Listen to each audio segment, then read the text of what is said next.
Súper. Buenas tardes, mi nombre es Marcelo Garrido, soy becado en Medicina Interna y el tema, como dijo la autora que vamos a revisar ahora, es meningitis bacteriana en adultos.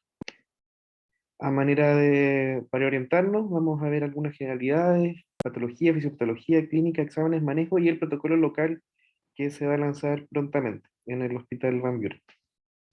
Respecto a algunas generalidades que siempre es bueno recordar, meningitis es una enfermedad inflamatoria de las leptomeninges, definida por un conteo normal de leucocitos en el líquido cerebroespinal.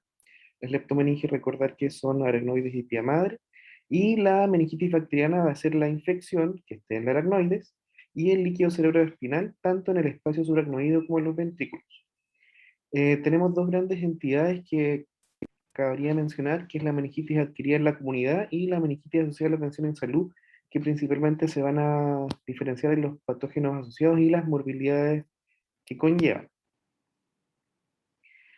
Respecto a la epidemiología, eh, tenemos un, sí, sí, tenemos un gran quiebre en la incidencia de la meningitis bacteriana luego de el inicio de la vacunación contra capsulado, Haemophilus influenzae y el neumococo, además del meningococo.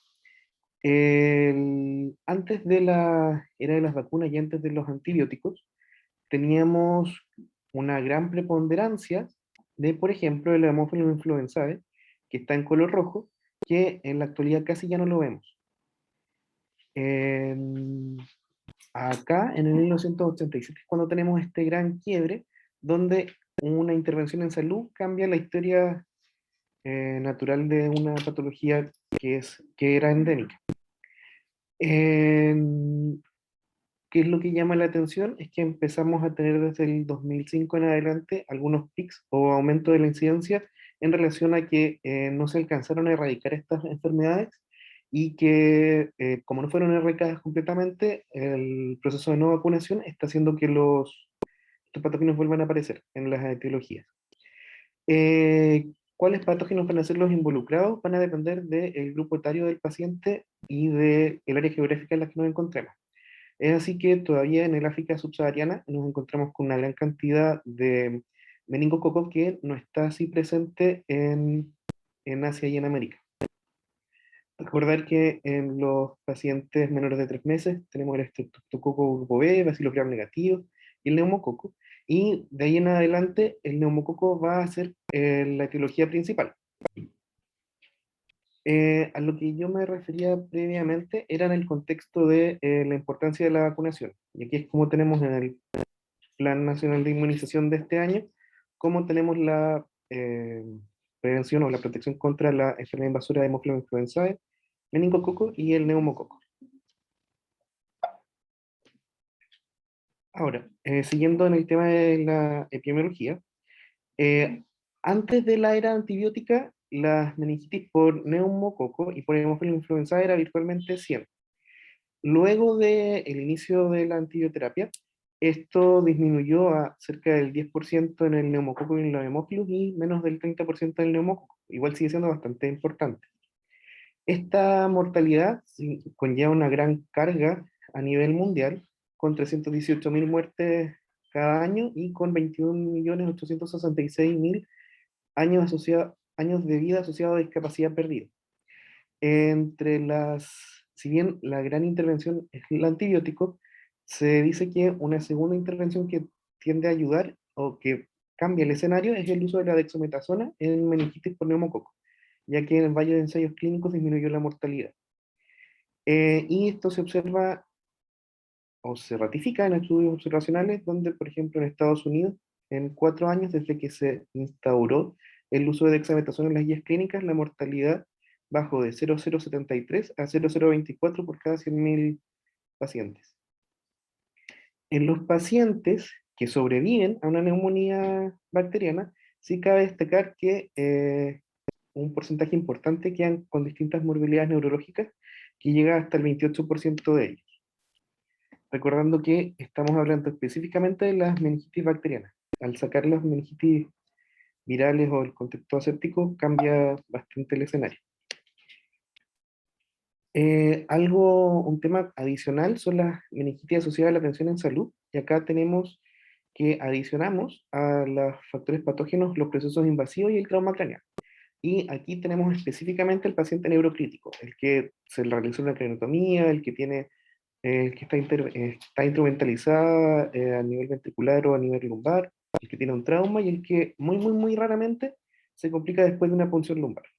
Y que vamos a tener distintos microorganismos, y estos microorganismos van a estar dados principalmente por Bacillus gram negativo y estafilococos, pero cambian de centro en centro. El factor es el que se presenten es un factor independiente de mal pronóstico, en específico en los pacientes con hemorragia intracerebral, y, y si bien los pacientes con patógenos que son gram negativos tienen peor pronóstico que los gram positivos, pero no más secuela al alta. Y la morbilidad está en que tienen menor Glasgow, tienen menor glucosa en el líquido cerebroespinal, mayor lactato en el líquido cerebroespinal y mayor tendencia a necesitar ventilación mecánica invasiva, pero sin aumentar mortalidad. Eh, ¿Cómo se ataca este punto? Específicamente con la prevención. Y eso va de la mano de la estandarización, de realización de protocolos locales y de su utilización. Y algunas intervenciones específicas como el uso de drenajes sedados con antibióticos. Eso depende de centro en centro. Respecto a la patogenia, depende de una compleja interacción entre los factores de virulencia del patógeno y las características del hospedero. Y cuando tenemos que la virulencia del patógeno es mayor que la capacidad de respuesta del hospedero, es que vamos a tener esta patología propiamente tal. Recordando que para que ingrese al territorio del líquido cerebroespinal el patógeno, tenemos la colonización del tracto respiratorio, gastrointestinal, urogenital bajo, la invasión directa del torrente sanguíneo, la sobrevivencia del torrente sanguíneo y la entrada al espacio subaracnoideo. En el contexto de colonización del tracto respiratorio, nos encontramos con el caso de la sinusitis, de las inclusive infecciones del tracto urinario. En la invasión del torrente sanguíneo, nos encontramos en el escenario de, por ejemplo, de las infecciones como la endocarditis bacteriana. En la sobrevivencia del torrente sanguíneo es en los capsulados que tienen la capacidad para resistir nuestra respuesta inmune, y a pesar de que se logró disminuir la primera oleada de patógenos, como propiamente están encapsulados, logran llegar de manera igual al líquido cerebroespinal y la entrada al espacio subaracnoideo directo por contigüidad, en el caso de lesiones o de procesos infecciosos continuos. Ahora, las vías de ingreso en realidad principales son tres: la colonización de la nasofaringe y otras, la invasión del sistema nervioso central después de una infección localizada, y cuando es ingreso directo. Y lo que yo había dicho son los factores, que es la interacción entre factores del hospedero y del patógeno, y acá están listados algunos. No los voy a leer porque la presentación va a estar em, disponible a lo que termine, pero, por ejemplo, el, en el caso de factores del hospedero, algunas alteraciones en su capacidad inmune o respuesta inmune, por ejemplo, la asplenia, va a favorecer la presencia de la infección por neumococo, y recordando que el neumococo va a entrar específicamente por la nasofaringe, y que tiene entre su fili y varias alteraciones en su pared capacidad para poder invadir de manera más rápida. Entonces, un paciente eh, que se haya hecho una esplenectomía y que tenga una faringitis va a ser el que tenga mayor riesgo de generar una meningitis bacteriana en comparación a la población general. Y en especial, si es que el paciente tiene mala suerte de encontrarse con una cepa súper infecciosa de neumococo, va a ser una probabilidad aún mayor. Entonces uno va analizando los factores que van a ser preponderantes para la infección, tanto por déficit del hospedero como porque el microorganismo tenga cada vez más características patogénicas. Respecto a la fisiopatología, tenemos entrada de la bacteria al líquido cerebroespinal. Vamos a tener una primera interacción entre patógeno y huésped.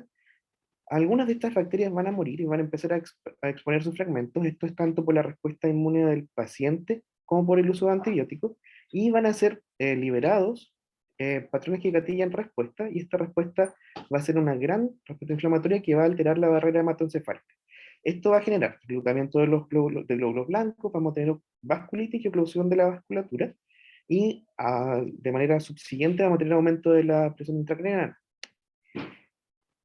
Cuando hablamos de que tenemos estos patrones que se liberan al sistema, vamos a ver que tenemos, por ejemplo, altas cargas de productos de la barrera celular del neumococo, que van a ser asociados a peores outcomes clínicos. Este es un caso bien específico y útil para ilustrar, porque sabemos que tenemos una respuesta del paciente que va a ser exacerbada, y que conocemos de que existe la cascada inflamatoria, y atacar en distintos lugares esta cascada nos podría disminuir esta reacción innecesaria, por así decirlo, además de, o en el momento en que yo aparte estoy tratando la infección. Entonces inhibimos target específico para reducir la pérdida neuronal y así mejorar los outcomes clínicos del paciente. Esa es como la idea o la idea.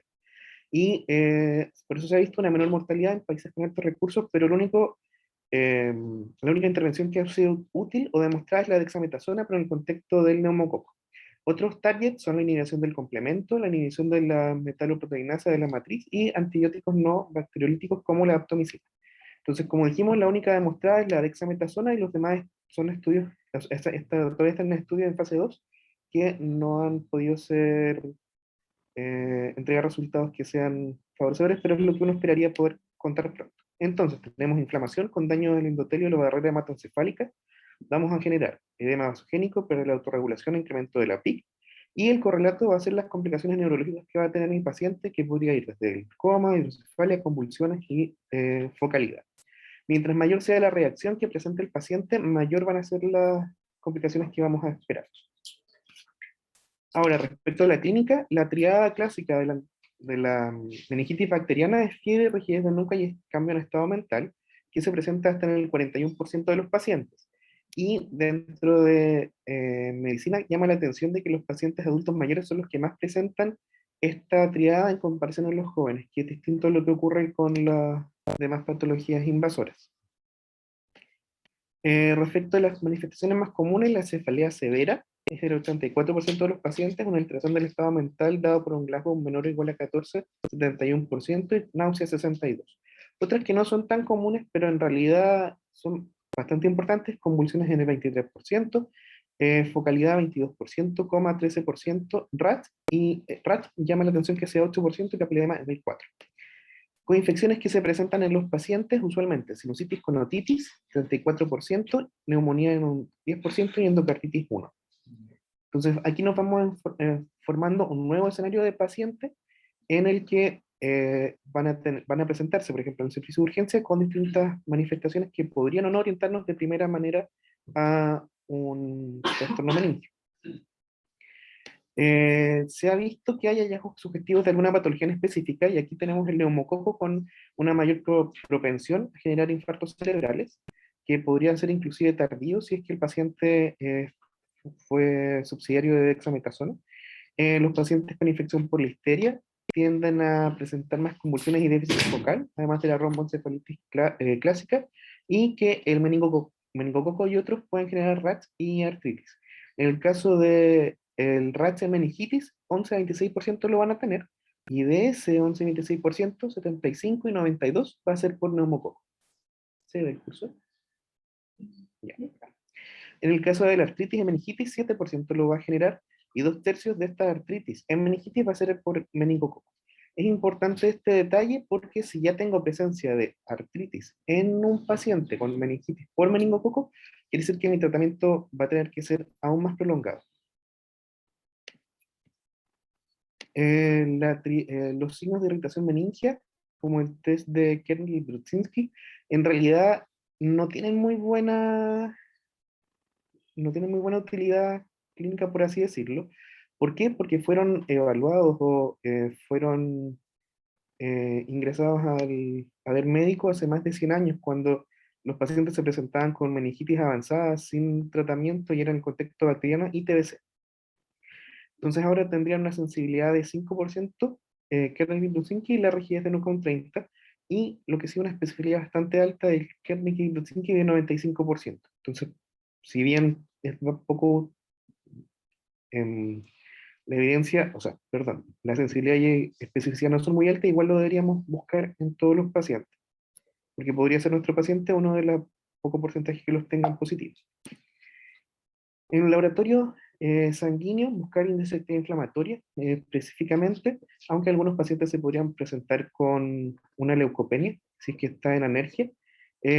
Pruebas de coagulación presentando una coagulación intravascular diseminada sería de muy mal pronóstico, y bioquímica se va a ir alterando a medida que el paciente tenga una sepsis mayor. Pedir hemocultivo es muy útil, tiene un muy alto rendimiento porque los pacientes que tengan meningitis bacteriana van a tener hemocultivos positivos entre un 50 y un 60%. El test de antígenos en sangre y en orina usualmente no tiene utilidad. Aparte, estos exámenes nos van a ayudar a guiar la reanimación del paciente. Siempre recordar que ante un paciente inestable debería tener 2 vías venosas periféricas y una muestra crítica para enviar al laboratorio desde cada una de estas vías. Con eso deberíamos tener suficiente.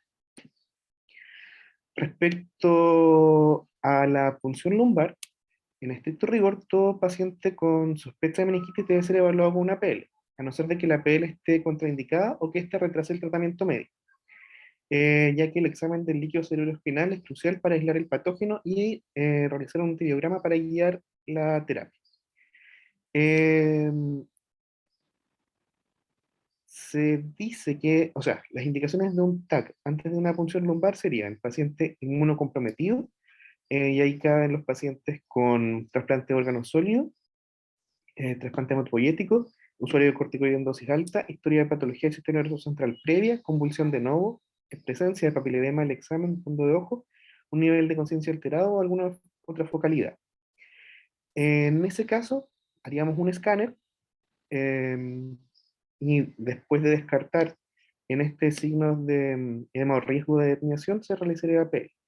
Aquí hay un detalle importante, porque se ha demostrado que retrasar la antibioterapia en pacientes con infecciones graves, en específico en la neumonía y meningitis, aumenta la mortalidad después de 2 horas de retraso. En el caso de la meningitis se ha disminuido a 1 hora de retraso y ya está aumentando morbi-mortalidad. La mayoría de los patógenos, en la mayoría de los patógenos, la esterilización del líquido cerebroespinal va a ser de 4 o 6 horas después del inicio de antibiótico. Entonces, inclusive, si es que yo parto de mi antibiótico, tomo la escáner y después tomo la peli, voy a tener algún rango de utilidad y va a seguir siendo útil. El caso aparte es el meningococo, que tiende a esterilizarse cerca de 30 minutos después de iniciar la antibioterapia. Factores de riesgo para herniación tras una punción lumbar. Clínicamente, bueno, las características que nos harían pedir un escáner, que sería el estupor o el coma, pilas fijas o dilatadas, paciente en decorticación o descerebración, y en el caso de que ya se haya realizado un escáner, distintos signos que vamos a ir a buscar: masas, infartos, oclusiones, obliteración, pérdida de las imágenes vasculares. Ahora, cuando analizamos el líquido cerebroespinal, siempre tenemos en mente la diferenciación entre el líquido, o las características de este líquido, que es cristalino, en agua de roca, con una presión de salida específico, pero en el contexto de la meningitis bacteriana, usualmente tiende a manejarse en ciertos rangos específicos. Por ejemplo, la presión de salida en el paciente que está en decúbito lateral de 200 a 500 milímetros, la apariencia tiende a ser algodonosa o globulosa. El predominio de glóbulos blancos va a ser de polimorfos nucleares, usualmente 80-90%. La glucosa en líquido va a ser menor a 40, usualmente menor a 25, pero que hay un detalle, porque sería menor a 2 tercios del que esté en sangre. Entonces, si el paciente tiene una hiperglicemia de 300, podría inclusive tener 100, y no por eso vamos a pensar que no va a ser bacteriana. Ahí es importante el correlato de la química sanguínea.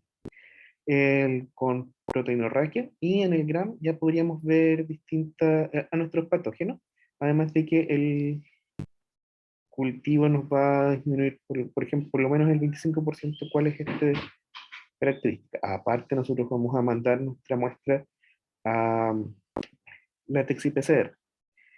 Si estamos ya en el contexto del que el paciente tiene la sospecha de meningitis, se le hizo una PL o no se le hizo la PL, sino que se va a tomar un escáner y estamos ya vamos a iniciar antibiótico, tenemos distintos esquemas específicos de antibióticos que van a ser en dosis fija para los adultos o dosis por peso para los infantes. Eh, y aquí tenemos una lista bastante grande. Pero lo que se dice es que tenemos que guiarnos según el grupo etario, la sospecha clínica y la realidad local. Por eso que son importantes los protocolos locales, para poder unificar criterios y que nuestros pacientes tengan la mejor atención posible. En el contexto de la profilaxis antibiótico, eso siempre recordar que es para los pacientes que tengan meningitis por meningococo, y vamos a tener los pacientes, el personal de salud y las personas que estuvieron en contacto antes con ellos, en el contexto en que no aislemos a nuestro paciente con sospecha de meningitis hasta que descartemos que sea meningocócica. Ahora, avanzando en el protocolo local, está orientado a los servicios de urgencia, medicina, UPC, baja y alta complejidad, el equipo de anestesia e infectología.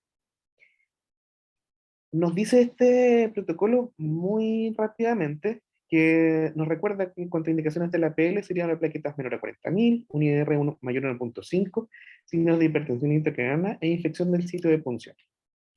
Eso es lo que muy rápidamente nos dice.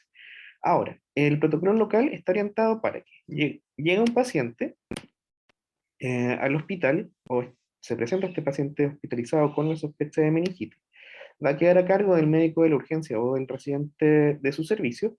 Este médico va a ser el encargado de la atención del paciente y el neurólogo de turno va a ser el que lo oriente o guíe. El médico va a tener que recabar la información del paciente, hacer una adecuada anamnesis y examen físico, tomar los exámenes necesarios, y en el caso de que lo requiera, para la punción lumbar podría pedir ayuda a anestesia o al neurólogo de turno. El protocolo nos dice que en el contexto de antibióticos partamos con cefalosporina de tercera generación, perdón, que sería ceftriaxona en dosis meningia, que son 2 gramos cada 12 horas. Y en caso de que sea un paciente adulto mayor, embarazada, enterismo crónico, por la sospecha de listeria, agregar ampicilina 2 gramos cada 4 horas endovenoso. Esto sabiendo que tenemos que tener ya nuestra muestra y nuestra muestra de líquido sulfurraquídeo y la muestra de hemocultivo enviada para antibiograma. Profilaxis antimicrobiana también nos recuerda para los pacientes que serían contacto estrecho, y estos son los que tengan más de 4 horas diarias con el paciente los 7 días previos y hasta 24 horas tras el inicio de la terapia antimicrobiana. Y el personal de salud expuesto a las situaciones de la vía aérea. El paciente se levantaría el aislamiento cuando ya pase con una meningitis meningocócica más de 24 horas de iniciado el tratamiento, o bien si se descartó que no sea meningocócica. Y tenemos nuestros esquemas de cipro, ceftriaxona, rifampicina. Algo que me llamó la atención y que se me pasó en el slide es que el esquema en realidad es bastante amigable y nos recuerda, por ejemplo, que lo más importante es iniciar la reanimación del paciente. El primer acercamiento del paciente que tiene una sospecha de meningitis en realidad es el ABC, estabilizarlo, y luego que ya está segura la vida del paciente, empezar nuestras maniobras dirigidas. Eso es lo que quería mostrar. Gracias.